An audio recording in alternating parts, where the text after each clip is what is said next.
दीप सिंह कलेर जो कलश यात्रा निकल रही थी, उसके बाद जो सिनेरियो बना उसमें जो एक दो बातें निकल के सामने आती हैं उन पर चानना डालूंगा कि एक तो ये हो गया कि सरकार चाहे सैनिक की हो और चाहे किसी की भी हो, जो पीछे से आर्डर चलते हैं वो ऊपर से आते हैं और वो जो पहले खट्टर सरकार कर रही थी वही कर रही है ये सैनिक की सरकार। और इसके बाद लोकतांत्रिक देश में एक तो नौजवान को सिर में गोली मार दिया गया, शहीद कर दिया गया, और उसके बाद जो उसका समागम मनाते हैं उससे भी रोका जा रहा है। और ये लोगों के अंदर जो किसानों के प्रति सॉफ्ट कॉर्नर बन रहा है और बना है, और सरकारों को ये चुभता है। एक स्ट्रीमिंग ऐप के लिए हर महीने 499 देना, एक म्यूजिक ऐप के लिए 119, एक फिटनेस ऐप के लिए 400 और बाकी सब ऐप के लिए अलग से पैसे देना। ये तो काफी ज्यादा खर्चा है। तो क्यों ना बस 129 में YouTube प्रीमियम आजमाएं। इसमें आपको मिलेंगी ये सब चीजें और YouTube की पूरी दुनिया बिना किसी रुकावट के। अगर वॉलेट बोल सकता तो वो आपको थैंक यू बोलता। YouTube प्रीमियम 1 महीना फ्री में आजमाएं। और जैसे इन्होंने देखा कि पंजाब में बीजेपी नेताओं का गांव में घुसना लोगों ने बंद कर दिया, ऐसा ही अब जो सिनेरियो हरियाणा में क्रिएट हो रहा है, वो सरकारों की, मोदी सरकार की नींद उससे हराम होती है और उसके ही विरोध में ये कार्रवाई करी जा रही है। लीडरों को गिरफ्तार करके आवाज दबने वाली नहीं है। ये सरकार को सोच लेना चाहिए।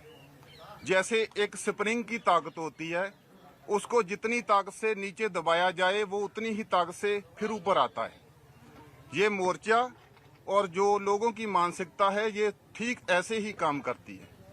सरकार इसको जितना दबाने की कोशिश करेगी ये मोर्चा उतना ही बड़ा होगा, और भी राज्यों में ऐसे ही बीजेपी का और जो लोगों के हक में बात नहीं करती वो सरकारों का विरोध करेंगे, लोग करेंगे।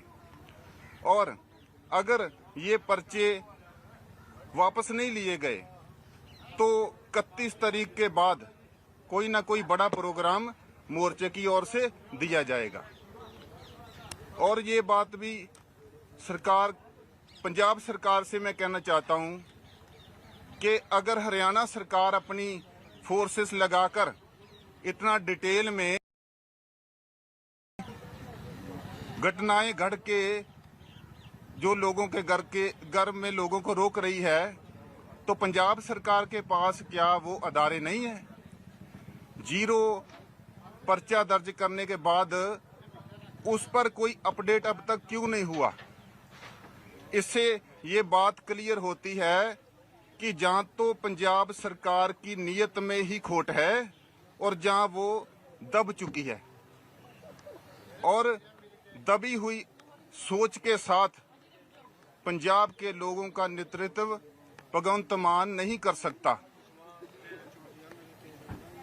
और मैं ये बेनती करता हूं कि सरकार इन बातों से बाज आ जाए और 31 तारीख के प्रोग्राम में उनको साफ दिख जाएगा कि लोगों का इकट्ठ और जो इनकी इंसान मारू नीतियां हैं उनके विरोध में लोग जाग चुके हैं, और इस जागरूकता को कोई भी सरकार अब आने वाले समय में दबा नहीं पाएगी और उनको किसानों की मांगे माननी होगी।